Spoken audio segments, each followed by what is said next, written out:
Right. ఈ రోజు కవిత announce చేసినటువంటి టిఆర్ఎస్ పార్టీ తెలంగాణ రాష్ట్ర సమితి పార్టీ యొక్క ఇంపాక్ట్ ఎట్లా ఉంటుందనే దాని గురించి మాట్లాడదాం. ఎందుకంటే చాలా మంది పెట్టారు ఇంపాక్ట్ ఎంతవరకు ఉంటుందనే దాని గురించి మాట్లాడదాం. ఎట్ ద సేమ్ టైం గతంలో తెలంగాణ పేరుతో అనేక పార్టీలు వచ్చాయి. అందులో తెలంగాణ అగ్రనేతలు కూడా ఉన్నారు. వాళ్ళందరూ కూడా పేర్లు పెట్టారు, తెలంగాణ పార్టీ పేరులో ఇంక్లూడ్ చేశారు. అయితే దాంట్లో ఎవరెవరు ఉన్నారని ఒకసారి చూద్దాం. దేవేంద్ర గౌడ ఆధ్వర్యంలో నవ తెలంగాణ పార్టీ స్థాపించారు. విజయశాంతి ఏమో తల్లి తెలంగాణ పార్టీ అని పెట్టారు. కోదండరామ్ ఏమో తెలంగాణ జనసమితి అని పెట్టారు. తిల్మార్ మల్లన్న ఎమ్మెల్సీ తెలంగాణ రాజ్యాధికార పార్టీ అని అనౌన్స్ చేశారు. ఆలయ నరేంద్ర ఏమో తెలంగాణ సాధన సమితి అన్నారు. చెరుకు సుధాకర్ ఏమో తెలంగాణ ఇంటి పార్టీ. ఇక గద్దర్ విషయానికి వస్తే తెలంగాణ యునైటెడ్ ఫ్రంట్. నాగం జనార్దన్ రెడ్డి విషయానికి వస్తే తెలంగాణ నగారా సమితి. డాక్టర్ రాజేశ్వరరావు విషయానికి వస్తే గానీ తెలంగాణ రక్షణ సమితి. విమలక్క కూడా పార్టీ పెట్టారు. ఆ పార్టీ పేరు తెలంగాణ డెమోక్రటిక్ ఫ్రంట్. షర్మిల మనకు తెలిసిందే వైఎస్ఆర్ టీపీ అంటే వైఎస్ఆర్ తెలంగాణ పార్టీ అని పెట్టారు. ఇప్పుడు కవిత టిఆర్ఎస్ తెలంగాణ రాష్ట్ర సేన అసోసియేషన్ అనేది మనకి కింద కనిపిస్తున్నటువంటి వర్డ్. సో ఈ విధంగా తెలంగాణ ఇంక్లూడ్ చేసి అంటే రాష్ట్ర పేరుని పార్టీ పేరులో ఇంక్లూడ్ చేసినంత మాత్రాన ప్రజలు ఆదరిస్తారు. మరి ఇన్ని పార్టీలు వెలిసా, ఇన్ని పార్టీల్లో ఎంతవరకు ప్రజల మైలేజ్ వచ్చిందంటే పెద్ద క్వశ్చన్ మార్క్. రెడీ. నెక్స్ట్, కవిత లక్ష్యం బీఆర్ఎస్ ను దెబ్బ కొట్టడమా? ఎందుకంటే గతంలో అసలు పెట్టడానికి కారణం ఏంటి? ఆ రోజు నాడు లెటర్ రాయడం, ఆ లెటర్ బయటికి రావడం, దాని గురించి మాట్లాడిన తర్వాత ఎవరు యాక్షన్ తీసుకోకపోవడం, ఇవి కదా. కేసీఆర్ మీద కోపంతో పార్టీలు పెడితే కనుక, అంటే మన మీద ఉన్న కోపంతో పార్టీలు పెడితే కనుక అది ప్రజలు ఎట్టి పరిస్థితుల్లోనూ స్వాగతించరు అని చెప్పి గతంలో చెప్పారు. సో కవిత మాత్రం కేసీఆర్ ని దెబ్బ కొట్టేందుకన్న ప్రచారం కూడా జరుగుతోంది. ఆ ఇంపాక్ట్ కూడా కనిపిస్తుంది అంటున్నారు. ఇక బీఆర్ఎస్ టార్గెట్ గానే టీఆర్ఎస్ పెట్టారా? ఎందుకంటే ఆల్రెడీ టీఆర్ఎస్ అనేది గతం నుంచి మనకు తెలుసు ప్రజల్లో ఉన్నటువంటి పార్టీ పేరు. ఈడీ కేసు విషయంలో ఎప్పుడైతే కవిత జైలుకి వెళ్లారో, ఆ జైలుకి వెళ్ళినప్పుడు ఈ టీఆర్ఎస్ పార్టీ అంటే బీఆర్ఎస్ పార్టీ నుంచి తనకి కావాల్సినటువంటి మద్దతు లభించలేదు, ఎవరు అండగా లేరనే కోపం అయితే కవితలో కనిపిస్తుంది. ఆ విషయం బయట కూడా చెప్పారు. అప్పటి నుంచి ఇండైరెక్ట్ గా బీఆర్ఎస్ నేతలను టార్గెట్ చేస్తూ మాట్లాడడము, అనేక మంది గుంటనక్కలని అనేక విధాలుగా కామెంట్స్ చేస్తూ ముందుకెళ్ళినటువంటి సందర్భాలు కూడా మనకు కనిపించాయి. సో పార్టీలోని సీనియర్స్ ఎవరు కూడా తన కోసం గట్టిగా స్పందించట్లేదు అనేది ఆ రోజు నుంచి కూడా కవిత మాటల్లో మనకి అర్థమైంది. రెడీ. నెక్స్ట్ క్వశ్చన్ చూస్తే గనక ఫ్యామిలీని టార్గెట్ చేసిందా? కేసీఆర్ ఫ్యామిలీని టార్గెట్ చేసిందా అనేది తెలిసింది. మొదటి వరకు మనం చూస్తే కవిత మాటలు మనకి కొంతమంది పేర్లే వినిపించేవి. అయితే అన్న గురించి కానీ లేదంటే సంతోష్ ఇట్లా వారి మీద మాత్రమే క్వశ్చన్ చేసేవారు. ఇప్పుడు డైరెక్ట్ గా ఫస్ట్ టైం మనం చూస్తే కనుక తండ్రి కేసీఆర్ మీద కూడా విమర్శనాస్త్రాలు ఏ స్థాయిలో సంధించారో మనం చూసాం. సో ఇప్పుడు కేసీఆర్ ని టార్గెట్ చేశారన్న అనుమానాలు కూడా కలుగుతున్నాయి. ఎందుకంటే కవిత మాటల్లో కేసీఆర్ దయాగుణం లేదంటూ కూడా ఆమె మాట్లాడడం జరిగింది. ఇంకా చెప్పాలంటే కేసీఆర్ మిషన్ లా మారిపోయారని, మర మనిషి అని, ఇది వరకు మనిషి కాదని, ఇట్లాగా చాలా మంచి సార్ రారు అంటూ కూడా కామెంట్స్ చేయడం, ఇవన్నీ కూడా కేసీఆర్ టార్గెట్ గా చేసినటువంటి కామెంట్స్. రైట్. కేసీఆర్ ని విమర్శించడం సెల్ఫ్ గోల్ చేసుకోవడం అంటే కేసీఆర్ ని ఏ విధంగా విమర్శిస్తే మనం ఫేమస్ అయిపోవడం అనుకోవడం తప్పు కదా. బీఆర్ఎస్ నేతలు మాత్రం చేస్తున్నటువంటి క్లారిటీ ఏంటంటే, ఇస్తున్నటువంటి విమర్శ ఏంటంటే ఆకాశం మీద ఉమ్మేస్తే తిరిగి మన మీదే పడుతోంది. సో ఆ విధంగా చేయడం సెల్ఫ్ గోల్ కిందకి వస్తుంది అంటున్నారు. ఇప్పుడు కవిత కేసీఆర్ పై విమర్శలు చేసి సెల్ఫ్ గోల్ కొట్టుకుంటుంది అనేది కూడా పొలిటికల్ సర్కిల్స్ లో లేదంటే పొలిటికల్ అనలిస్టులు చెప్తున్నటువంటి మాట మనకు కనిపిస్తుంది. ఎందుకంటే కేసీఆర్ ని టార్గెట్ చేసినంత మాత్రాన అక్కడ హైలైట్ అవుతారా లేదంటే ప్రజలు ఇంపాక్ట్ వస్తుందా అంటే అది జరగని పని. లేదంటే కనుక ఎంతవరకు ఇంపాక్ట్ ఇస్తుంది అనేది కూడా తెలియనటువంటి సందర్భం. అసలు కవిత ఏమన్నారు కేసీఆర్ సంబంధించినది ఒకసారి చూద్దాం. ఆనాటి కేసీఆర్కి తెలంగాణలో చేనేత కార్మికులు చచ్చిపోతుంటే భిక్షాటన చేసిన కేసీఆర్ ఆనాటి కేసీఆర్. ఇయాలటి కేసీఆర్ మారిన మనిషి, మర మనిషి, మన మనిషి కాదు. ఏమైంది ఇయాలటి కేసీఆర్కి? హైడ్రాల ఇల్లు కూలిపోతుంటే అరుస్తున్నారు, అన్నా ఎక్కడున్నావు రా, వచ్చిండ్రా? రాలే. వెలుగుమట్ల ఇల్లు కూలితే వచ్చిండ్రా? రైతులకు వర్ష బీభత్సమయ్యి మొత్తం పొలాలు మునిగిపోతే వచ్చిండ్రా? చేవెళ్ళ దగ్గర బస్ యాక్సిడెంట్ అయితే వచ్చిండ్రా? ఎక్కడ చిన్న కష్టం వచ్చినా ప్రజలకు ఆ సారు రారు, ఆ సారు రారు. ఎందుకంటే ఆయన మారిన మనిషి, మర మనిషి, గుంటనెక్కల తోడేళ్ల చేతిలో ఖైదీ అయినటువంటి మనిషి, మన మనిషి కాదు. బాధతో, దుఃఖంతో, ఆవేదనతో చెప్తున్న మాట, సంతోషంతో చెప్తలేని ఈ మాట నేను. ఇక్కడ ఒక కేసీఆర్ ని లేదంటే బీఆర్ఎస్ ని టార్గెట్ చేయలేదు. మిగిలిన పార్టీలను కూడా పనిలో పనిగా విమర్శలు చేశారు కొంత స్థాయిలో. కవిత ప్రసంగంలో మొదటి విమర్శలు కేసీఆర్ లక్ష్యంగానే సాగే మనం చూసాం, విన్నాం. అయితే కేసీఆర్ చుట్టూ ఒక గూడు చేరిందంటూ వ్యంగ్యంగా మాట్లాడారు. అంతేకాదు ప్రభుత్వం ప్రజా సమస్యలను పట్టించుకోవడం లేదంటూ కూడా రేవంత్ సర్కార్ అంటే ప్రస్తుతం ఉన్నటువంటి కాంగ్రెస్ సర్కార్ లక్ష్యంగా కూడా అనేక కామెంట్స్ చేశారు కవిత. ఇక కవితకు బీఆర్ఎస్ నేతల కౌంటర్ ఏంటి అనేది కూడా చూద్దాం. ఎందుకంటే కవిత మెయిన్ గా టార్గెట్ చేస్తున్నది, విమర్శలు చేస్తుంది బీఆర్ఎస్ సంబంధించినటువంటి పార్టీకి సంబంధించి, ఆ పార్టీ నేతలకు సంబంధించి. కాబట్టి బీఆర్ఎస్ నుంచి కవితకు గట్టిగానే కౌంటర్ అయితే వస్తుంది. ఒరిజినల్ అంటూ కూడా కామెంట్ చేస్తున్నారంటే ఒరిజినల్ కి డూప్లికేట్ కి ఏంటి తేడా అనేది. ఒరిజినల్ కూల్ గేట్ ఫోటోలు అంటే కాస్త రిప్లికా అలా ఉంటుంది కదా, సో దాని ప్రకారం చూసుకుంటూ ఏది ఒరిజినల్ అనేది పెట్టారు. తెలంగాణ పేరుతో పార్టీ పెడితే సరిపోదు, జనంలో నుంచి ఆ పార్టీ రావాలంటూ కూడా రివర్స్ అటాక్ చేయడం, రివర్స్ కౌంటర్స్ వేయడం కూడా మనం చూస్తున్నాం. పేరు సరే, పార్టీ సింబల్ ఎక్కడి నుంచి వస్తుంది, ఏం పెడతారనే కౌంటర్స్ కూడా వస్తున్నాయి. ఏమో ఆ పార్టీ సింబల్ ఏ విధంగా వస్తుంది ఏంటి, ఇంకా దీనికి సంబంధించి చాలా విషయాలు ప్రశ్నలుగా గా మిగిలిపోయాయి. దాని గురించి కూడా మాట్లాడదాం. ఆఫ్టర్ దట్ కవిత పార్టీపై కాంగ్రెస్ బీజేపీ పార్టీ అభిప్రాయాలు ఏంటి అనేది కూడా ప్రశ్నే కదా. ఓకే, బీఆర్ఎస్ అయితే స్పందించింది. కవిత పార్టీపై బీఆర్ఎస్ ఒకటే కాదు, అటు పక్క కాంగ్రెస్ నుంచి ఇటు పక్క బీజేపీ నుంచి కూడా సెటైర్లు వేస్తున్నారు. కవిత ఇంకా టీఆర్ఎస్ హ్యాంగ్ ఓవర్ లోనే ఉన్నారంటూ బీజేపీ ఎంపీ కౌంటర్ ఇచ్చారు. కేసీఆర్ సంబంధించి కవితకు ఒక రోబోలా కనిపిస్తున్నారా లేదంటే రజనీకాంత్ లా కనిపిస్తున్నారా అంటూ కూడా కామెంట్ చేశారు. ఇక బీజేపీ సపోర్ట్ లేకుండానే తెలంగాణ వచ్చిందా అంటూ కూడా క్వశ్చన్ చేస్తున్నారు బీజేపీ తరపు నుంచి. ఆ కామెంట్స్ కూడా ఒకసారి చూద్దాం. తెలంగాణ పిట్టల దొర అని ఒక క్యారెక్టర్ ఉంటుంది. సో ఇప్పటి నుంచి ఏళ్ళటి నుంచి మీరు ఇప్పటి వరకు పిట్టల దొర క్యారెక్టర్ చూసారు తెలంగాణలో, ఏళ్ళటికి వెళ్ళి పిట్టల దొరసాని క్యారెక్టర్ చూస్తారు. ఆ బీజేపీ ఒడగొట్టింది ఆమెని, పాపం ఆమె రాజకీయ సమాధి బీజేపీ చేసింది. మరి ఆమె బాధ ఆమెకు ఉంటుంది కదా. ఆమెకి ఇంకా టీఆర్ఎస్ హ్యాంగ్ ఓవర్ పోయినట్టు లేదు, పేరు కూడా టీఆర్ఎస్ పెట్టుకున్నది, ఇంకా హ్యాంగ్ ఓవర్లే బతుకున్నట్టుంది. బీజేపీ సపోర్ట్ లేకుండా రాష్ట్రమైందా? బీజేపీకి ఇష్టం లేదని ఎవరు చెప్పింది? ఎంపీ మాట్లాడిన విధానము ఏమి తప్పేముంది? ఏం తప్పుందండి? ఇండియా పాకిస్తాను విభజనలో చాలా అతలాకుతలమైంది, 10,000 మంది చనిపోయిన అనవసరంగా. ఇక్కడ కూడా 2009లో స్టేట్మెంట్ ఇచ్చి వెనక్కి తీసుకొని భగ్గుమన్న తెలంగాణలో 100 మంది 9 నుంచి 14 మధ్యలో చనిపోయిండ్రు. 2009లోనే ఇచ్చేయాలా? 2004లోనే కమిట్ చేసిండ్రు వీళ్ళు మేనిఫెస్టోలా. ప్రభుత్వంలోకి రాగానే కాంగ్రెస్ ఇచ్చేయాలా? 2009లన్నా కనీసం ఇవ్వాలి. రాజశేఖర రెడ్డి చనిపోయినాకన్నా గమన ఇచ్చేస్తే అయిపోతుండే. దానికి తోడు ఒక స్టేట్మెంట్ ఇచ్చి రిటర్న్ తీసుకొని ఇంకా దానివల్ల బగ్గుమని 100 మంది చనిపోయినరు. ఇదంతా అనవసరము అన్నది ప్రక్రియని తప్పుపట్టిండు ఎంపీ. దానికి మీరు పింకు అద్దాలు పెట్టుకొని పింకు భూతత్వంతో చూడాల్సిన అవసరం లేదు. ఇంకా చాలా క్వశ్చన్స్ అయితే రేజ్ అవుతున్నాయి కవిత పార్టీకి సంబంధించి, ప్రజలు వస్తున్నటువంటి ప్రశ్నలు, అదే విధంగా మిగిలిన పార్టీల దగ్గర నుంచి వస్తున్న రెస్పాన్స్ అనేది తెలుసుకుందాం. దానికంటే ముందు ప్రాంతీయ డిబేట్ లో షార్ట్ బ్రేక్ తీసుకుందాం. రాజకీయ పార్టీల్లో ఎంతవరకు ఇంపాక్ట్ ఉంటుందనే దాని గురించి మాట్లాడదాం. మనతో పాటు డిబేట్ లో పార్టిసిపేట్ చేస్తున్నారు బీర్లా ఐలయ్య గారు, ప్రభుత్వ విపండి ఆలేరు ఎమ్మెల్యే, అదే విధంగా పైడి రాకేష్ రెడ్డి గారు ఉన్నారు, బీజేపీ ఆర్మూర్ ఎమ్మెల్యే, భూపాల్ రెడ్డి గారు బీఆర్ఎస్ ఎక్స్ ఎమ్మెల్యే కూడా మరికొద్దిసేపట్లోనే జాయిన్ కాబోతున్నారు. ఫస్ట్ గా మనతో పాటు ఐలయ్య గారు జాయిన్ అయ్యారు. ఐలయ్య గారు గుడ్ ఈవినింగ్ అండి.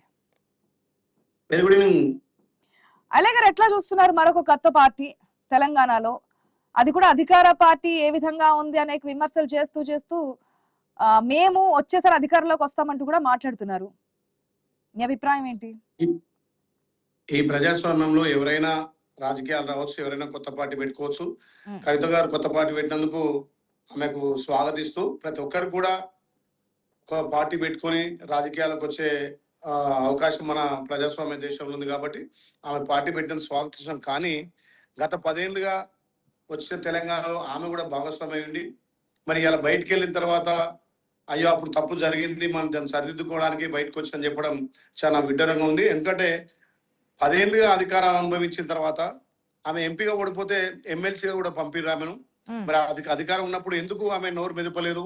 మరి అలా అప్పుడే పార్టీ పెట్టి 1 డేనే మేము అధికారంలోకి వస్తాం, నేను ఒక తల్లిగా జేబులు చూడ కడుపు చూస్తా అంటుంది. మరి 10 ఏళ్ళు తల్లి సోనియమ్మ ధనిక రాష్ట్రం ఇస్తే మరి ఆ ధనిక రాష్ట్రాన్ని లూటి చేసింది మీరు, మీ కుటుంబ సభ్యులే కదా. మరి అప్పుడు తల్లిగా మీరు గుర్తురాంది. ఇవాళ రాష్ట్రాన్ని అప్పులు చేసి ఇవాళ తెలంగాణలో ప్రజలు మార్పు కోరుకొని ప్రజాపాలన గౌరవ ముఖ్యమంత్రి రేవంత్ నాయకత్వంలో వచ్చిన తర్వాత ఇలా ఆడబిడ్డలకు అన్ని విధాల పెద్దపీట వేసింది కాంగ్రెస్ పార్టీ, మహిళలకు గౌరవం పెంచింది కాంగ్రెస్ పార్టీ, రైతన్నలకు రుణమాఫీ చేసింది కాంగ్రెస్ పార్టీ, ఉద్యోగస్తులను నింపింది కాంగ్రెస్ పార్టీ. అంతెందుకు నిన్న 3 రోజుల సమ్మెకే ఇవాళ ఆర్టీసీలతో చర్చలు చేసి ఆర్టీసీ కార్మికులు చనిపోవద్దని చెప్పి ఇవాళ సమ్మెను కూడా విరమించేసి వాళ్ళకు 11% ఫిట్మెంట్ ఇచ్చినటువంటి ప్రభుత్వం కాంగ్రెస్ కాబట్టి ఆమె పార్టీ పెట్టని వద్దంటలేం. ప్రజల కోసం కొట్లాడాలి, ప్రభుత్వాలకు సలహాలు ఇవ్వాలి, ప్రజలలో చైతన్యం తేవాలి. అంతేగాని అప్పుడే అధికారంలోకి వచ్చేస్తా, నేను తల్లిని అయిపోతున్నా, బిడ్డలను కడుపులో పెట్టుకుని చూస్తా, జేబులుగా చూసేది కడుపును చూస్తా అంటే కడుపు నిండా అన్నము ఉన్నప్పుడే చూడనటువంటి మీరు ఇయ్యాలి ఏ రకంగా చూస్తారు? మరి ఈ రోజు పార్టీ పెట్టి మాట్లాడడం చాలా విడ్డూరంగా ఉంది.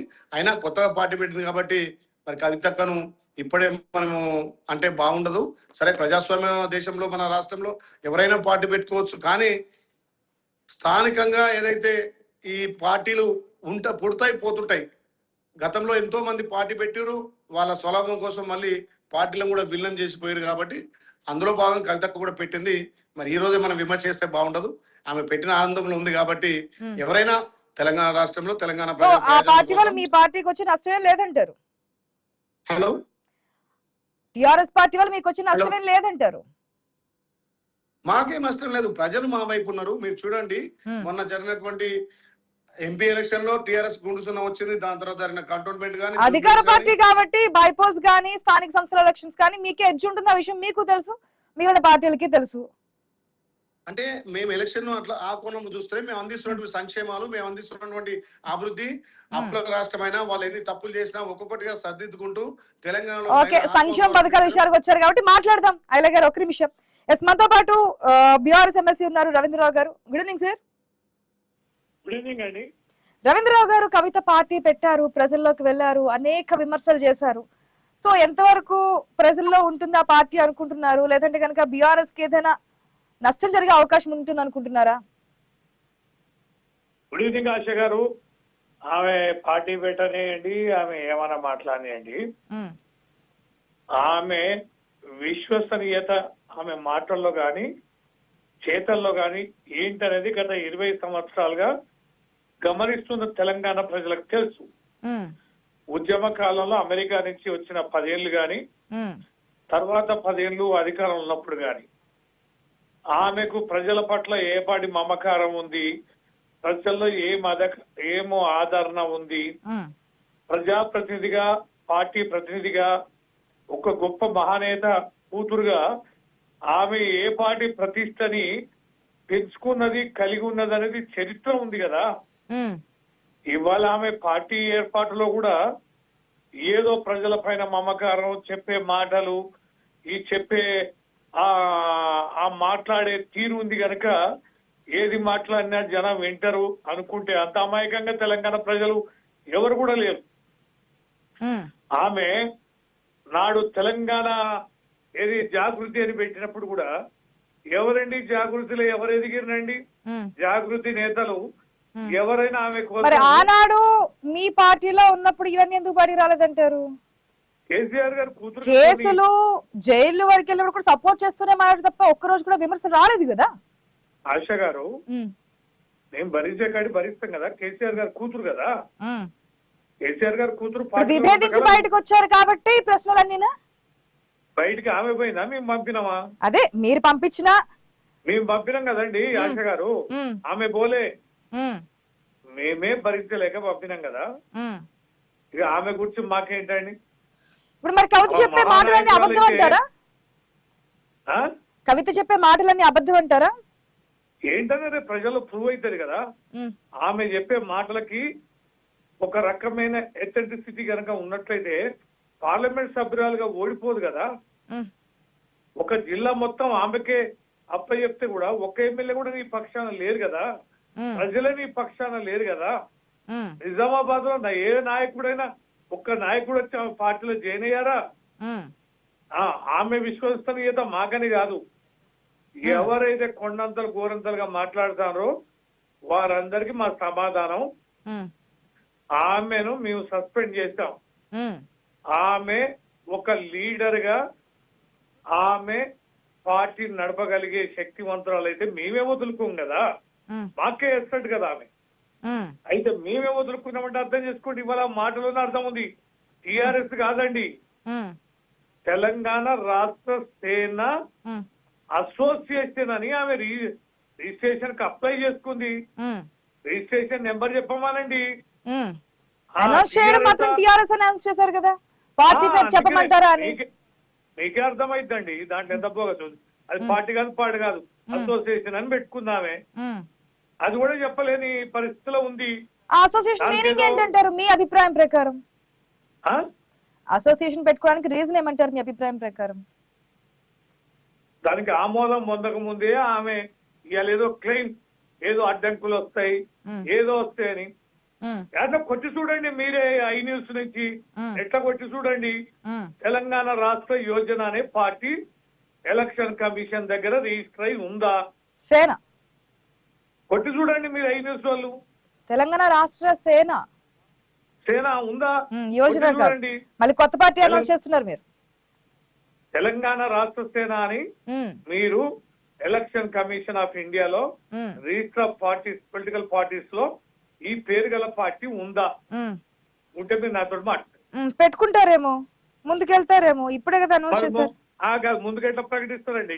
ఒక నిమిషం, అంత పాటు బీజేపీ లీడర్ కూడా జాయిన్ అయ్యారు. ఆయనతో కూడా మాట్లాడి మరొకసారి మీ దగ్గరకు వస్తున్న. ఒక నిమిషం వెయిట్ చేయండి సార్. ఎస్ రాకేష్ రెడ్డి గారు, గుడ్ ఈవినింగ్ సార్. చెప్పండి. గుడ్ ఈవినింగ్ రాకేష్ రెడ్డి గారు, మీ అభిప్రాయం ఏంటి కవిత పార్టీపై టిఆర్ఎస్ తెలంగాణ రాష్ట్ర సేన అసోసియేషన్? కవిత పార్టీని ఎవరు సీరియస్ గా తీసుకుంటారండి? కేపాల్ పార్టీని చాలా మంది సీరియస్ గా తీసుకున్నారు. ఇప్పుడు ఒకటి ఏంటంటే నిజంగా కూడా కవితమ్మ తెలంగాణకు జరిగిన అన్ముత్యం. ఎందుకంటే ఈ 10 సంవత్సరాలు జరిగిన ఒక్కొక్కటి తీసి తెలంగాణ ప్రజలకు చెప్తున్నది. దీని మీద రానున్న రోజుల్లో తెలంగాణ ప్రజలు నిర్ణయించుకుంటారు. ఒక సందర్భంలో బీజేపీలోకి వెళ్ళబోతున్నారని ప్రచారం కూడా జరిగింది. ఆ సబ్జెక్ట్ ఈజ్ డిఫరెంట్ అండి. ఇప్పుడు ఆమె బీజేపీలోకి వెళ్తుందా, బీఆర్ఎస్ లోకి వెళ్తుందా, కాంగ్రెస్ ఇష్యూ కాదు. ఈ రోజు గురించి ఆమె మాట్లాడిన మాటల మీద మన స్పందన. కవిత గారు ఏమో అంటే పార్టీలు పెట్టినవని నిలబడలేదు కదా సార్, మీరే అంటున్నారు అదొక మనం చెప్పడానికి లేనటువంటి పార్టీ ఎవరు సీరియస్ గా తీసుకోవట్లేదని చెప్తున్నారు కదా. గతంలో ఉన్నటువంటి పార్టీలు పెద్ద పార్టీలో విలీనమైన సందర్భాలు కూడా మనకు కనిపించాయి కదా.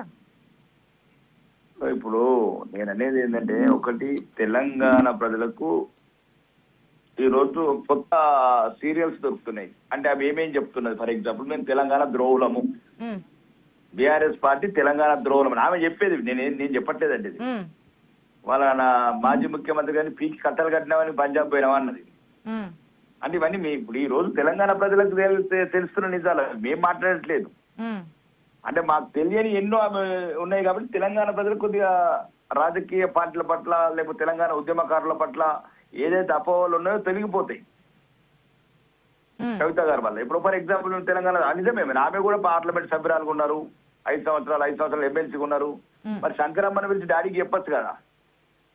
ఇప్పుడు శంకరమ్మ, శ్రీకాంత్ సార్ గారి తల్లి శంకరమ్మకు ఒక కార్పొరేషన్ చైర్మన్ ఇవ్వడమో, ఒక ఎమ్మెల్సీ ఇవ్వడమో ఆమె చెప్పొచ్చు కదా. అంటే ఒక మాజీ పార్లమెంట్ సభ్యురాలు, మాజీ ఎమ్మెల్సీ, లేదు కొన్ని వేలాది కోట్ల రూపాయలు ఈరోజు ఒక ఆర్థికంగా ఎదిగిన కుటుంబం. అప్పుడెటు పోయింది సోయి? ఇప్పుడు మీ మధ్యన ఏదైనా రాజకీయ పంపకాల తేడా కావచ్చు, ఆస్తుల పంపకాల తేడా వల్ల తెలంగాణ ప్రజల మీద రుద్దడం అనేది కరెక్ట్ కాదు. వచ్చేసారి బీజేపీ అధికారంలోకి రావాలని చెప్పి చాలా గట్టిగా మాట్లాడారు. గతంలో ఏదైతే 2023లో ఎలక్షన్స్ జరిగాయో మా టార్గెట్ ఇప్పుడు గెలవాలనుకున్నా, ఒకవేళ మిస్ అయినప్పటికీ కూడా నెక్స్ట్ 2028లో మాత్రం పక్కాగా అధికారంలోకి వస్తామని చెప్పి బీజేపీ చెప్తుంది. దానికి అనుగుణంగా ముందుకు కూడా వెళ్తున్నారు, ప్రచారాలు కూడా చేస్తున్నారు. ఓకే, బట్ ఇప్పుడు కవిత పార్టీ పెట్టారు, పార్టీ పేరు అనౌన్స్ చేశారు, నెక్స్ట్ ఎలక్షన్స్ లో రాబోతున్నారు, ఇంకా 2.5 years టైం ఉంది. ఈ టైంలో బీజేపీకి ఏదైనా ఈ పార్టీ వాళ్ళ మైలేజ్ వచ్చే అవకాశం ఉందనుకోవచ్చా, లేదంటే నష్టం జరిగే అవకాశం ఉందనుకోవచ్చా? బీజేపీకి నష్టం జరగదు, మైలేజ్ రాదు. బీజేపీ వ్యక్తిగత కక్షల గురించి, కుటుంబ గొడవల గురించి పార్టీలు పెట్టుకున్న పార్టీ కాదు ఇది.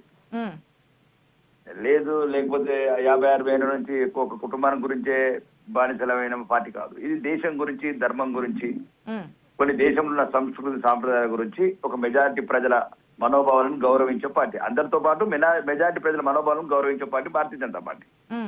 ఇక్కడ వ్యక్తుల కన్నా సిద్ధాంతాలు ముఖ్యం, వ్యక్తుల కన్నా దేశం ముఖ్యం తప్ప కుటుంబం ముఖ్యం కాదు. వాళ్ళందరి కుటుంబాలు ముఖ్యం.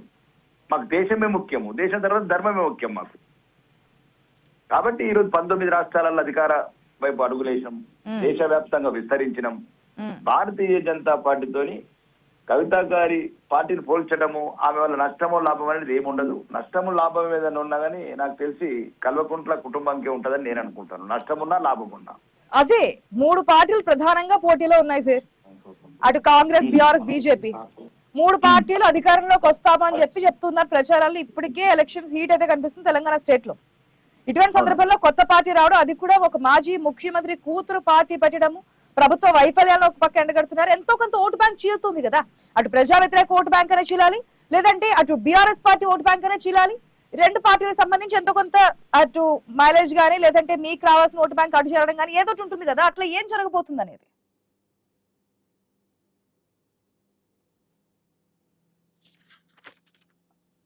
హలో, కొంత ఏదో ఒక పార్టీ నుంచి నష్టమో లాభమో జరిగే అవకాశం ఉంటుంది. అది మీ పార్టీకి జరిగే అవకాశం ఉందా, లేదంటే బీఆర్ఎస్ పార్టీకి మాత్రమే నష్టం జరిగే అవకాశం ఉందా, లేదంటే కవిత చెప్పేటువంటి స్టేట్మెంట్స్ ఇప్పుడు బయటకు చాలా విషయాలు చెప్తూ ఉన్నారు, దానికి అనుగుణంగా మీరు యాక్షన్ తీసుకోకపోతే కనుక అది కూడా ప్రజల్లో నెగిటివ్ అయ్యే అవకాశం ఉంటుంది? ఆశ గారు, ఇప్పుడు కవిత పార్టీ పెట్టడం తోటి ఈ రోజు చాలా విషయాలు బయట చెప్పింది. గతంలో ఉన్నటువంటి కేసీఆర్ ఎట్లుండు, ఇప్పుడు కేసీఆర్ ఏం చేస్తుండు, గతంలో ఎవరికైనా ఇబ్బంది వచ్చినా, ఏ ఆపద వచ్చినా, ఎవరైనా ఇబ్బంది ఉంటే కూడా బయటకు వచ్చి పరామర్శించేది.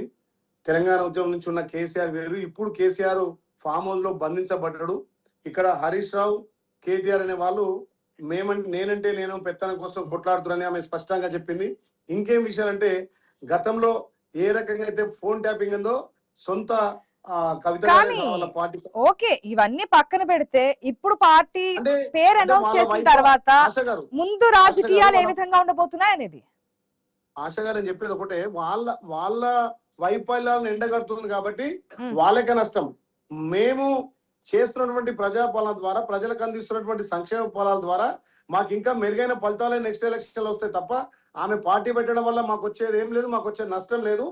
అయినా ఇలాంటి ఎన్నో పార్టీలు వస్తుంటాయి, ఎన్నో పార్టీలు పోతుంటాయి. కాంగ్రెస్ అంటే 140 సంవత్సరాల చరిత్ర గల పార్టీ కాబట్టి కాంగ్రెస్ పార్టీకి కవిత వల్ల ఏ నష్టం ఉండదు.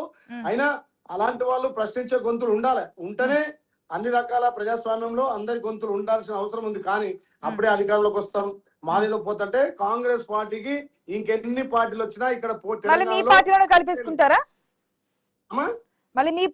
కలిపేసుకుంటారా? మాకేం అవసరము ఆశ గారు, మాకు అవసరం లేదు. వైఎస్ఆర్ టీపీ పెట్టినప్పుడు కూడా ఇట్లా కాంగ్రెస్ ఆ రోజు నాడు రాజకీయాలు, అప్పుడు గతంలో ఎలక్షన్స్ కు ముందు వైఎస్ఆర్ టీపీ అని చెప్పి షర్మిల పార్టీ పెట్టినప్పుడు కూడా ఇట్లా ఏ విధంగా ఉంటుందంటే మాకేం నష్టమేం లేదు అన్నారు. ఆఫ్టర్ దట్ కాంగ్రెస్ పార్టీలో ఆమె పార్టీని విలీనం చేశారు. కాంగ్రెస్ పార్టీకి ఎక్కడ నష్టం కాలేదు. పక్క రాష్ట్రానికి అధ్యక్షురాలు చేశారు.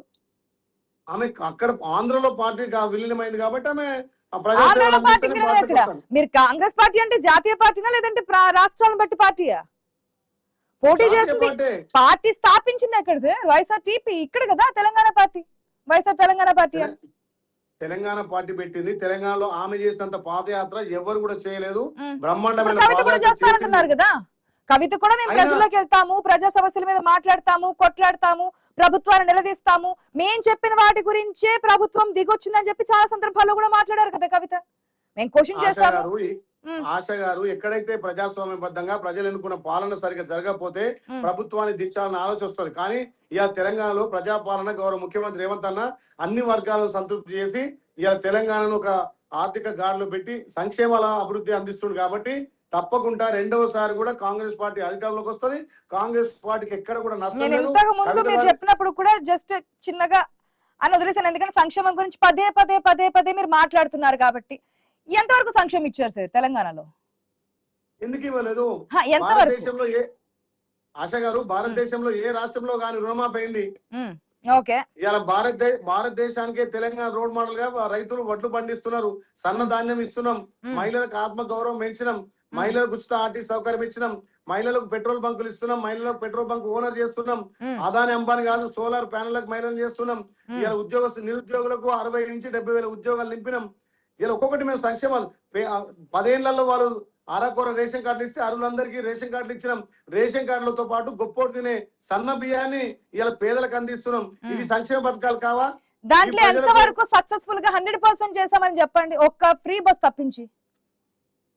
ఎందుకు రేషన్ కార్డు సక్సెస్ అయినా, రుణమాఫీ success అయినాం, ఎంతవరకు రైతు ఎంతవరకు ఎంతమందికి వచ్చాయి అప్లికేషన్? మీరైతే అభయ హస్తం అని చెప్పి పెట్టారో అభయ హస్తం ద్వారా ఎంతవరకు పెట్టిన వాళ్ళకి మీరు ఫుల్ ఫ్లెజ్డ్ గా 100% మేము చేసాము, గత ప్రభుత్వం చేరిందని చెప్పి చెప్పండి.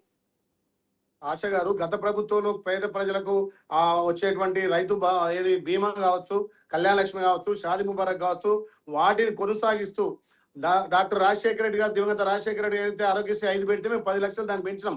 ఆరోగ్యం కూడా కళ్యాణ లక్ష్మి ఇస్తున్నారు, కళ్యాణ లక్ష్మి ఇస్తున్నాం, షాదీ ముబారక్ ఇస్తున్నాం. మీరు తులం బంగారం కూడా చెప్పారు. మీ హామీ ఏది? మీ హామీ ఏది సార్?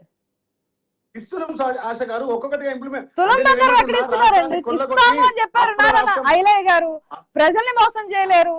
చాలా మంది చూస్తున్నారు ప్రేక్షకులు తెలంగాణలో, అయ్యో మాకు తులం బంగారం వస్తుందని చెప్పి ఆశపడి ఓటు వేసిన వారు కూడా ఉన్నారు. ఈ వైఫల్యాలే కవిత పార్టీకి మైలేజ్ ఇచ్చే అవకాశం ఉండదు అనుకోవచ్చా? తప్పకుండా మేము ఇచ్చినటువంటి అన్ని హామీలను అమలు పరుస్తాం. రాష్ట్ర ఆర్థిక పరిస్థితి దృష్టిలో పెట్టుకొని ఒక్కొక్కటిగా అమలు చేసుకుంటూ పోతున్నాం. మేము ఇయ్యనటువంటి హామీ సన్న బియ్యాన్ని కూడా అమలు చేస్తున్నాం. ఎక్కడ విద్యకు ఇలా పెద్దపీట వేసినాం, వైద్యానికి పెద్దపీట వేసినాం, పేదోడికి విద్య వైద్యం మెరుగైన సౌకర్యం అందాలని చేస్తున్నాం. ఆశ గారు, మా పార్టీ ఎక్కడ కూడా వాళ్ళు చేసిన అప్పులు, వాళ్ళు చేసిన తప్పులు ఒక్కొక్కటిగా సర్దిద్దుకుంటూ మేము ముందుకు పోతున్నాం. ఆర్థిక పరిస్థితి వల్ల అన్ని ఒకసారి చేయలేకున్నా విడతల వారీగా మేము ఇచ్చినటువంటి హామీలను నెరవేర్స్తాం. తప్పకుండా రాబోయే రోజుల్లో కూడా కాంగ్రెస్ పార్టీకి మళ్ళీ పట్టం కడతారు. తెలంగాణ ప్రజలు ఇలా సంతృప్తిగా ఉన్నారు. ఇలా కాళేశ్వరం కూలిపోయినా అక్కడి నుంచి నీళ్ళెత్తి 1000 ఎకరాలకు నీళ్ళు ఇస్తున్నాం కాబట్టి భారతదేశంలో తెలంగాణ వరి ధాన్యంలో మొదటి దశలో ఉంది. అన్ని విషయాలని ఇదే విషయానికి సంబంధించి, కాళేశ్వరానికి సంబంధించి అనేక సందర్భాల్లో అనేక మార్లు అనేక మంది కాంగ్రెస్ సంబంధించినటువంటి సీఎం కావచ్చు, మంత్రులు కావచ్చు, ఎమ్మెల్యేలు కావచ్చు మాట్లాడిన సందర్భాలు చూడలేదా సార్? చూడలేదా? మునిగిపోయింది అనలేదా? అటు కాంగ్రెస్ పార్టీ కావచ్చు, బీజేపీ కావచ్చు అనేక విమర్శలు చేయలేదా? ఈ రోజు నాడు మళ్ళీ కాళేశ్వరాన్ని తీసుకొస్తున్నాము, ఇది తీసుకొచ్చి ప్రజలకి రైతులకి మేలు చేస్తున్నాం అని చెప్పడం. ఒక్క నిమిషం రవీంద్రరావు గారు. ఆశ గారు, మేడిగడ్డ కూలిపోయింది వాస్తవం కదా, కాళేశ్వరం కుంగిపోయింది వాస్తవం కదా, పని చేయదని చెప్పింది కూడా వాస్తవమే కదా, అది మీరు చెప్పినటువంటి స్టేట్మెంటే కదా. అవును, వాళ్ళు లక్షల కొద్ది ధనాన్ని వృధా చేసిర్రు. ఆ రోజు కాంగ్రెస్ పార్టీ గౌరవ ముఖ్యమంత్రి రాజశేఖర రెడ్డి గారు చేపట్టినటువంటి అక్కడి నుంచి వచ్చినటువంటి నీళ్ళే తప్ప ఇలా మేడిగడ్డ కాళేశ్వరం లేకున్నా ఇన్ని 1000 ఎకరాలు పారిస్తున్నామంటే అది కాంగ్రెస్ పార్టీ చేసినటువంటి ప్రాజెక్టుల వల్ల, డిజైన్ వల్ల కదా. ఇలా నేను ఆడ కూర్చొని కడతా అని చెప్పి ఎక్కడ చేసిండు? ఆయన ఇంజనీర్ అయిండు, ఆయన కాంట్రాక్ట్ అయిండు, ఆయన అన్నీ కట్టినటువంటి కాళేశ్వరం ఏమైంది? ఆశ గారు, మీరు చూస్తున్నారు కదా, మొన్నేదో వచ్చింది మా క్లీన్ చిట్ అయింది. ఎక్కడ క్లీన్ చిట్ అయింది? ఎక్కడ క్లీన్ చిట్ కాలేదు. దాని మీద ఇంకా దర్యాప్తు ఉంది. తప్పకుండా వాళ్ళు చేసే తప్పులు ఖచ్చితంగా ఎండగడతాం. ఒక్క నిమిషం ఆలయ గారు. రవీంద్రరావు గారు, ఏదైనా నష్టం జరిగితే ఆ పార్టీకి ఉన్నటువంటి ఓటు బ్యాంక్ చీలుతుంది తప్ప మిగతా పార్టీలకి నష్టం చేకూర్చదు, జరగదు అంటున్నారు. అది మిగతా పార్టీకి మ్యారేజ్ ఇచ్చే అవకాశం అంటున్నారు. వాళ్ళ అభిప్రాయం, నా అభిప్రాయంగా నేనేది చెప్తా కానీ వాళ్ళు అంటున్నారు. మీ ఆన్సర్ ఏంటి అని? మా పార్టీకి ఎన్నో పెను సవాళ్ళు ఎదురైనాయి. అది వైఎస్ రాజశేఖర రెడ్డి లాంటి మహానుభావుడు రూపేణ జరిగింది, చంద్రబాబు నాయుడు గారి రూపేణ జరిగింది, అనేక కుట్రలు జరిగినాయి. ఎన్ని జరిగినా కూడా కేసీఆర్ గారి యొక్క నాయకత్వ పటిష్టతను కానీ, వారి యొక్క చిత్తశుద్ధిని కానీ ఎవరు కూడా ఏం చేయలేకపోయారు. ఇవాళ ఈమె కూతురు, ఈమె ఏంటో, ఈమె కెపాసిటీ ఏందో, ఈమె నాయకత్వ స్వభావం ఏంటో తెలియని వారు ఎవరు లేరు. ఇక ఈమె లాంటిది కూడా మాకేదో నష్టం కలిగిస్తుంది అని ఇక కాంగ్రెస్ బీజేపీ అని ఇక మాట్లాడితే అది కాదు, కాలమే సమాధానం చెప్తుంది. టిఆర్ఎస్ పార్టీని ఏదో మాయ మాటలు చెప్పి ఇట్లాంటి ఇంత ముందు ఒక ఆయన మాట్లాడింది కదా, పెద్ద మనిషి, కాళేశ్వరం ఇంత 1,00,000 కోట్ల అవినీతి అని ఇంకా మాట్లాడతారు కదా. 1,00,000 కోట్ల అవినీతి జరిగితే 1,00,000 కోట్ల మీద ఎందుకు విచారణ చేయలే? ఒక 3 బ్యారేజీల మీద 8,000 కోట్ల మీదనే ఎందుకు గోస్ట్ కమిషన్ వేశారు? మరి గోస్ట్ కమిషన్ మీ చేతుల్లో నివేదిక పెడితే సిబిఐ చేతులు ఎందుకు పెట్టినరు? మరి కాళేశ్వరంలో అన్యాయం జరిగింది అనే విషయాన్ని కవిత కూడా బయట పెట్టారు కదా, ఈ రోజు కూడా విషయాన్ని ప్రస్తావించారు కదా. అవినీతి జరిగిందని ఆయన చెప్పిండ గోస్ట్ కమిషన్. కవిత చెప్తున్నారు కదా, నేను చేసిందల్లా ఏంటి, కాళేశ్వరంలో అవినీతి జరిగిందని చెప్పాను, దానికి ఈ విధంగానే అని చెప్పి ఈ రోజు కూడా కవిత స్టేట్మెంట్ లో మనం విన్నాం కదా. ఆమె చెప్తాండి, ఆమె ఎవరి గొంతుకండి, ఫండింగ్ ఎవరిదండి? ఎక్కడి నుంచి ఫండింగ్ అవుతుంది, ఉమ్, అవన్నీ కూడా రాబోయే రోజుల్లో అన్ని బట్టబయలు అవుతాయి. ప్రజాక్షేత్రంలో కేసీఆర్ గారి మీద వారికి వచ్చే ప్రభావం మీద వారికి వచ్చే ప్రతిష్టను భంగపరచడం కోసం ఈ చిల్లర వేషాలు ఎవరెవరు వేస్తారో ఉమ్, వాళ్ళందరి బట్టలు ఇప్పే రోజులు త్వరలోనే ఉన్నాయి. ఉమ్. ప్రజాక్షేత్రంలో సొంత తేల్చలేదు. పార్టీలోంచే బయటకు వచ్చేస్తున్నారు. ఒక చెల్లె మీ విషయాలు బయట పెడుతున్నారు, ఒక కూతురే మీ విషయాలు బయట పెడుతున్నారు అని చెప్పి పక్క పార్టీలు విమర్శలు చేస్తున్నాయి కదా. ఇప్పుడు బయటకు వచ్చి కూడా మళ్ళా కవిత మీరే కూడా బిఆర్ఎస్ నే టార్గెట్ గా క్వశ్చన్ చేస్తున్నారు మీరు కదా. ఆశ గారు మళ్ళా మీరు కదే మాట్లాడితే ఎట్లా? ఉమ్, ఈమె ఉమ్. కొందరి కుట్రలో భాగస్వామి అయింది కాబట్టి మెడల్ బట్టి గెంటేసామండి. ఏ కుట్రలు? మా పార్టీ నుంచి వెళ్ళిందని అంటారు. ఏ కుట్రలు? కేసీఆర్ గారి కూతురు అయితే ఎవరి కూతురు అయితే అది ఉమ్, ఎవరి కూతురు అనేది కాదు. ఇక్కడ ఆమె నాయకులు అయితే ప్రూవ్ చేసుకోమని. ఉమ్, ఇవాళ మాకు కాంగ్రెస్ రేవంత్ రెడ్డి ఎంతో ఉమ్, మాకి ఈ యొక్క కవిత అంతే. ఉమ్. ఇక మా కుటుంబం మా ముచ్చట అనేది కాదు కదా. వ్యతిరేక ఓటు ఈమె- చీలితే ఎప్పుడైనా సరే అధికార పక్షాన్ని దించాలంటే వ్యతిరేక ఓటు అంతా కూడా ఒక్కటిగా ఉంటేనే పడితే దించే అవకాశం కదా- ఉంటుంది. పడితే కదా చీలేది. ఆ, అంత అమాయకంగా ఉన్నారా అండి? ఎవరు పడితే వాళ్ళు నలుగురు నిలబడితే నలుగురు కోట్లేసే రోజులేనాయి. ఉమ్. నలుగురికి అసలు ఓటు బ్యాంకే ఉండదంటారా? ఆ? అసలు ఓటు బ్యాంకే ఉండదంటారా? ఓట్ బ్యాంకే ఉండదు, 1% ఇంపాక్ట్ ఉండదు. ఉమ్. 4 అయితే మీరే చూస్తారు. ఎమ్మెల్యే ఏదో candidates ఇవాళ ఏమో పార్టీ పెట్టిరు ఉంటారంటారా? కాబట్టి ఆశ గారు ఉమ్, ఇవాళనే పార్టీ పెట్టారు కాబట్టి మీరు చర్చ పెడతారు కాబట్టి ఉమ్. ఇది చర్చనీయాంశం అయింది. ఉమ్, రేపటి నుంచి ఏముంటదండి? ఉమ్, ఇక రేవంత్ రెడ్డి మాటలకి ఈమె మాటలకి బీజేపీల మాటలకి ఏం తేడా ఉంటదండి? ముగ్గురిది కలిసి ఒకటే మాట ఉంటది. ఈ ముగ్గురు కలిసే కేసీఆర్ గారిని లక్ష్యంగా ఎంచుకున్నారని చెప్పని ఉమ్. చర్చ పోతే చూడండి, 2 గొంతుకల వాళ్ళు 3వ గొంతుక చేరింది. ఉమ్. 3 గొంతులు కాదు 36 గొంతులు కూడా మమ్మల్ని ఇసుమంతా కూడా కదిలించలేదు కాక కదిలించలేదు. ఇవాళ తెలంగాణ ప్రజలకి కేసీఆర్ గారి యొక్క నాయకత్వం తెలుసు. వారు చేసిన మరో పక్క అభివృద్ధి రేవంత్ రెడ్డి ఏం మీకు అసలు ప్రతిపక్ష చేసిండ్రు? హోదానే ఉండనివ్వంటున్నారు కదా. ఆ కామెంట్స్ కి ఇది బలం చేకూర్చమంటారా కవిత పార్టీ, లేదంటే కవిత కామెంట్స్? కవిత అనేది పార్టీ ఎక్కడదండి? అది అసోసియేషన్ అంటే టిఆర్ఎస్ అసోసియేషన్, అది కాంగ్రెస్ అసోసియేషన్, బీజేపీ అసోసియేషన్. 4 రోజులు అయితే తేలిపోద్ది. అది అసోసియేషన్ పెట్టుకొని పార్టీ అంటారు. పార్టీ కాదు, పాడు కాదు. ఆమె 2 గొంతుకలకు గొంతు ఆమె అంతే. ఈ 3 గొంతుకలు కూడా మమ్మల్ని ఇసుమంత కూడా కదిలించలేదు అంటున్నా. సో ఎన్ని పార్టీలు వచ్చినా నెక్స్ట్ టైం బిఆర్ఎస్ అయితే ప్రజల సంకల్పంతో ప్రజా ఓటుతో ముందుకెళ్తా ఏం ఉంటారు. చేసిందని ఇవాళ ఏం చేసింది అని అంటాడు కదా.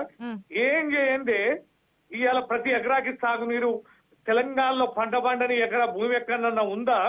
ఏం చేయకుండా ఎందుకుంటారు? సెకండ్ టైం అధికారంలోకి వచ్చారంటే ఎంతో కొంత చేస్తానే కదా ప్రజలు ఓటు వేసి మిమ్మల్ని గెలిపించారు. ఆశ గారు, దేశంలో పంటలు పండించడంలో అగ్ర రాష్ట్రం ఎట్లయింది? మహబూబ్ నగర్, నల్లగొండ జిల్లా లాంటివి పంట ఉత్పత్తిలో నెంబర్ 1 స్థానాలకు ఎట్లా ఎదిగినాయి? ఓకే, చెప్తుంది కదా. మిషన్ కాకతీయ ద్వారా చెరువుల నిర్మాణం కాలేదా? చెక్ డ్యాములు కాలేదా? ఆ తర్వాత భూగర్భ జలాలు పెరగడానికి కావాల్సిన అన్ని రకాల నీటి తీర్వా విధానం తెస్తేనే కదా ప్రతి ఎకరాకి సాగునీరు అండి. ఆమె కూడా రేవంత్ రెడ్డి సరసన మాట్లాడుతుండే. రేవంత్ రెడ్డికి ఈమెకు తేడా అయిందండి. రేవంత్ రెడ్డి క్వశ్చన్ చేస్తున్నారు కదా. అది డ్రామా. అంటే అది మాట్లాడితే వాళ్ళ డ్రామానా, విమర్శించింది డ్రామానా? 100% డ్రామా. అది హైడ్రా గురించి డ్రామా మాట్లాడారు. చేస్తది. ఈ విధంగా ఇంతమంది జీవితాలు నాశనం చేస్తున్నారు అన్నారు. ఇవి హిట్లర్ అంటారు. అనేక కామెంట్స్ చేశారు కదా. అధికార పార్టీని ఇవన్నీ- విమర్శించకుండా లేరు కదా. బీజేపీని విమర్శించారు, కాంగ్రెస్ విమర్శించారు, బీఆర్ఎస్ ని కూడా విమర్శించారు. అంటేనే కదా నమ్మకాన్ని కలిగించడానికి ప్రయత్నం అనేది జరుగుద్ది. లేకపోతే ఏమవుద్ది ప్రయత్నం? ఇప్పుడు మీరు అంటున్నారు కదా, వాళ్ళని కూడా విమర్శించారు కదా. ఇగో ఈ చర్చ తీసుకురావడం కోసం విమర్శ. అది కేవలం మాటల వరకే అంటారు.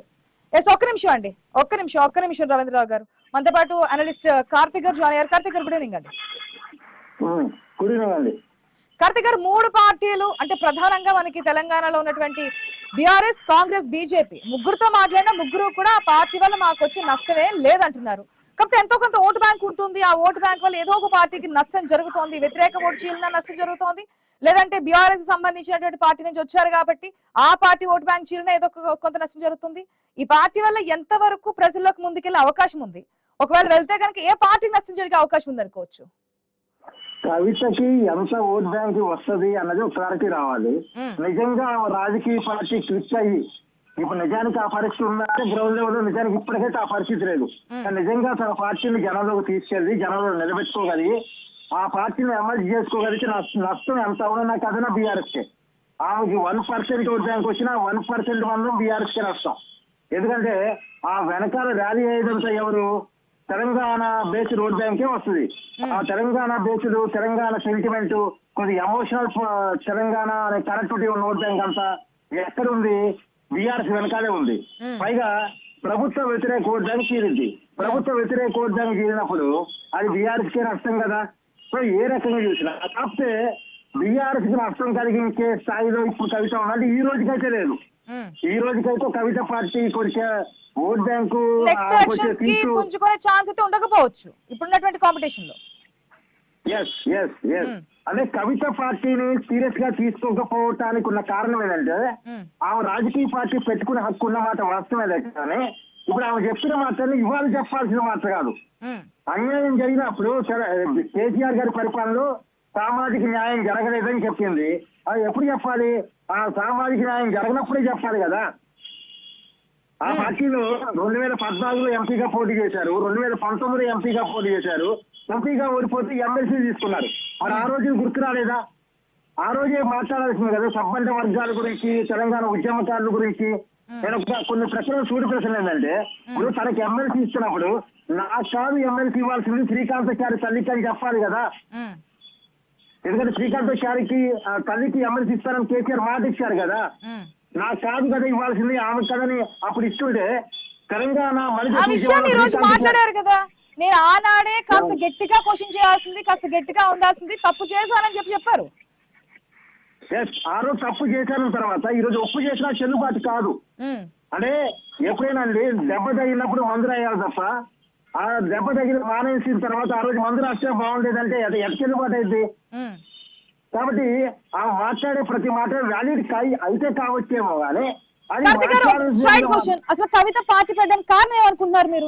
అటు ప్రజలకు సేవ చేయడానికా, లేదంటే రాష్ట్ర ప్రభుత్వం ఏదైతే రాష్ట్రంలో అధికారున్నటువంటి కాంగ్రెస్ ప్రభుత్వం సరిగా పరిపాలన చేయట్లేదనా, లేదంటే కనుక బీఆర్ఎస్ తనని బయటికి పంపించారు కాబట్టి దాని మీద ఒక రివెంజ్ తీర్చుకోవడానికి పార్టీ పెట్టారనుకుంటున్నారా? ఇట్లా 3 వెర్షన్స్ వినిపిస్తున్నాయి. మీ అభిప్రాయం ఏంటి?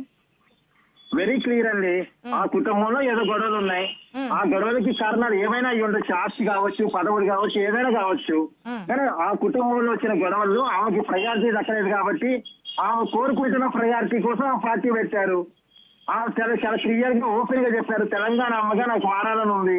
అంటే తెలంగాణ అమ్మగా తను పిలిపించుకోవాలని ఉంది. తెలంగాణ ముఖ్యమంత్రిగా తను కావాలని అనుకుంటుంది. ఆ తప్పు ప్రజాస్వామ్యం ఎవరి కోరికలు తప్పు కాదు, కానీ దాన్ని ప్రజలు ఇవ్వాలి, ప్రజలు ఆస్వాదించాలి. అంతిమంగా తన కోరికను బీఆర్ఎస్ వేదిక మనకి సాధ్యం కాదు. బీఆర్ఎస్ లో కేటీఆర్ నెక్స్ట్ లీడర్ గా ప్రమోట్ అవుతున్నాడు. అది కవితకి ఇష్టం లేదు. తను ప్రమోట్ కావాలనుకుంటుంది, తన ప్రయారిటీ కావాలనుకుంటుంది. ఆ సాధ్యమయ్యే పని కాదు కాబట్టి తను కొత్త రాజకీయ పార్టీని పెట్టుకుంటుంది. ఇప్పుడు జిహెచ్ఎంసీ, ఎంపీటీసీ, జెడ్పీటీసీ ఎన్నికల్లో కూడా పోటీ చేస్తామని చెప్తున్నారు. ఇంపాక్ట్ చేయనివ్వండి, మంచిదే కదా. ప్రజాస్వామ్యం ఎవరికైనా పోటీ చేసే హక్కు ఉంది. పోటీ చేయనివ్వండి. పోటీ చేయటం మంచిదే. ఆమె ప్రజల తరఫున మాట్లాడటం మంచిదే, ప్రజల తరఫున గొంతెత్తడం మంచిదే. కానీ ఈ సరైన టైంలో డెసిషన్ తీసుకోలేకపోవడం వల్ల ఆమె పొలిటికల్ గా మైనస్ అయ్యిందేమో నేను అనుకుంటున్నా, నా అభిప్రాయం. ఏదేమైనా నిజంగా ప్రజల కోసం కనుక ఉండగలిగితే ఆ మేరకు ప్రజల్లో ఆ భావన క్లియర్ చేసుకోగలిగితే మంచిదే. సో ఇప్పుడు కాకపోయినా వచ్చే రోజుల్లోనైనా ఎంతో కొంత ప్రజల ఆదరణ పొందే అవకాశం ఉందనుకోవచ్చు. పార్టీ పేరు గురించి కూడా ప్రస్తావన వస్తుంది కదా కార్తీక్ గారు.